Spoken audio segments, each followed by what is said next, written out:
الیہو کی تقریریں۔ سو ان تینوں آدمیوں نے ایوب کو جواب دینا چھوڑ دیا، اس لیے کہ وہ اپنی نظر میں صادق تھا۔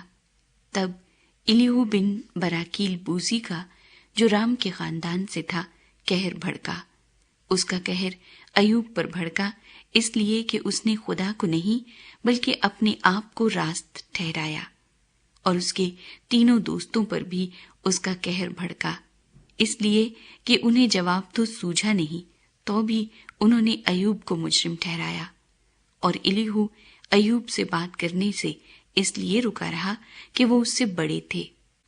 جب الیہو نے دیکھا کہ ان تینوں کے منہ میں جواب نہ رہا تو اس کا قہر بھڑک اٹھا، اور براکیل بوزی کا بیٹا الیہو کہنے لگا، میں جوان ہوں اور تم بہت عمر رسیدہ ہو، اس لیے میں رکا رہا اور اپنی رائے دینے کی جرت نہ کی۔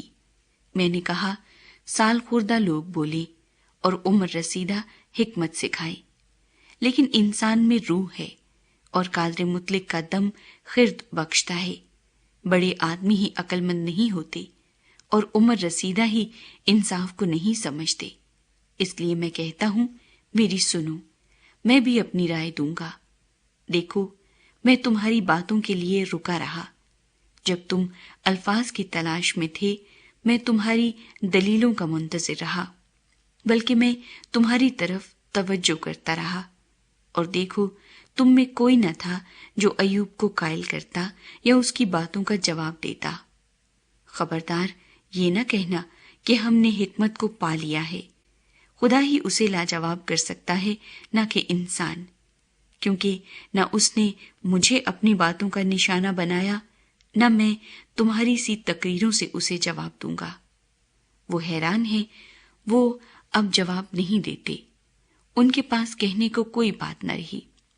اور کیا میں رکا رہوں اس لیے کہ وہ بولتے نہیں، اس لیے کہ وہ چپ چاپ کھڑے ہیں اور اب جواب نہیں دیتے؟ میں بھی اپنی بات کہوں گا، میں بھی اپنی رائے دوں گا، کیونکہ میں باتوں سے بھرا ہوں، اور جو روح میرے اندر ہے وہ مجھے مجبور کرتی ہے۔ دیکھو، میرا پیٹ بے نکاس شراب کی مانند ہے، وہ نئی مشکوں کی طرح پھٹنے ہی کو ہے۔ میں بولوں گا تاکہ مجھے تسکین ہو، میں اپنے لبوں کو کھولوں گا اور جواب دوں گا۔ نہ میں کسی آدمی کی طرفداری کروں گا، نہ میں کسی شخص کو خوشامد کی خطاب دوں گا، کیونکہ مجھے خوشامد کی خطاب دینا نہیں آتا، ورنہ میرا بنانے والا مجھے جلد اٹھا لیتا۔